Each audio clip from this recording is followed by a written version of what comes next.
Hey everybody, I'm following up after my microneedling session from last night. So I filmed myself microneedling my face, neck, and chest, and I just want to follow up and show you how I took care of my skin afterward and what it looks like today. So I did the shallow needles, 0.3, except for around my mouth. I bumped it up to 0.475, just under 5, because I have more texture there that I want to work with.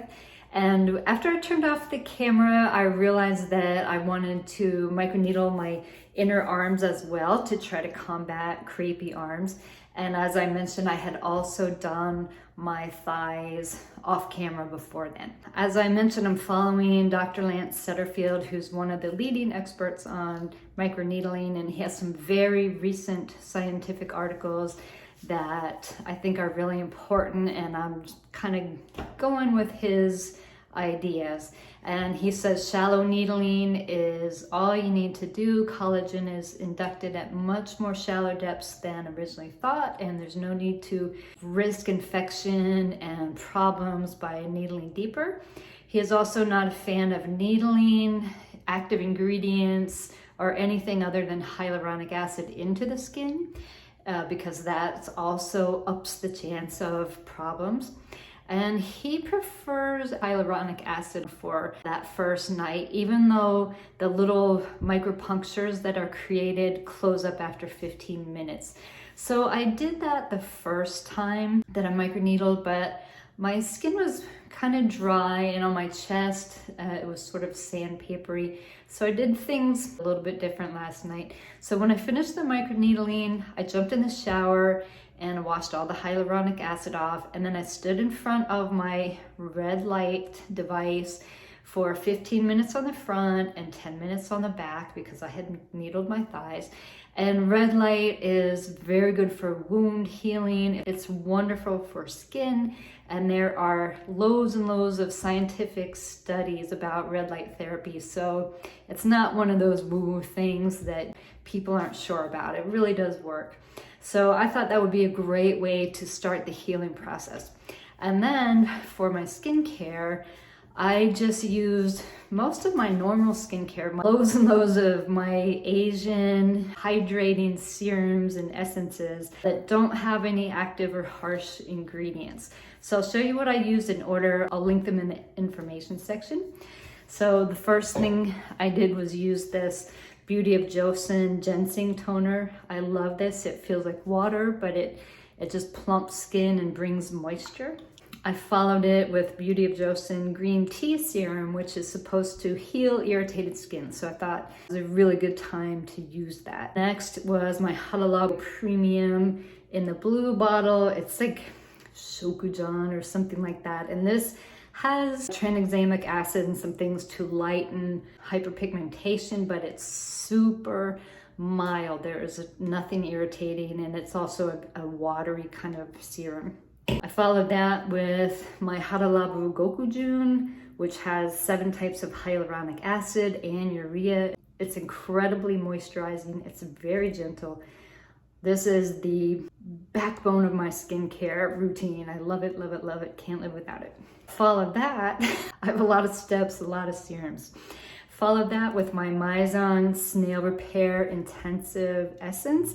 And actually what I do with this, Mizon also makes a Snail Repair Intensive Ampoule, which has even more snail mucin in it. And I find that little bottle dropper to be a pain in the neck. So when I get enough room in this bottle, I pour the ampoule in here and shake it up, and then I just have it all cocktailed in here. So this snail mucin is excellent for wound healings, and it's also very mild. There's nothing irritating in it, at least not for me.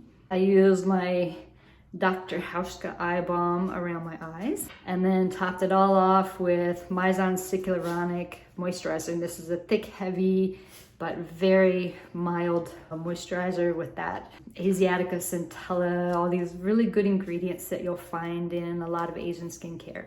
So my skin was very hydrated and dewy from all of these layers and layers. And as you can see, the skin of my face really doesn't look red or pink. I don't have any needle marks on it. I feel like it looks maybe a little more plump today, but that might be a bit of swelling from the wound healing process. My neck and my chest look like they have a very mild sunburn, but I don't feel that sandpapery feeling that I had on my chest the first time I did this. My skin feels nice and smooth, but it does feel like my chest is going to probably peel in a few days. It feels, I don't know, a little bit different. Now my inner arms, I don't know if, yeah, you can, I think you can see. They were more sensitive and they're more red, so it does look like I got a bit of a sunburn. I just kind of did this part where it gets crepey, and I'll let you know if this helps with that. So both sides were a little red, and my inner arms felt kind of warm last night. Not painful, just felt like I had, got a bit of a sunburn. My legs were probably the reddest. I can't get a photo to come out. They kind of had red stripes all over them this morning. They're looking better now. If I can get a good photo, I'll put it in here. But the ones I've taken, it just looks normal. It's not coming out. But that's where you see the evidence that I did something the most. So I'll be covering my legs up for the next couple of days.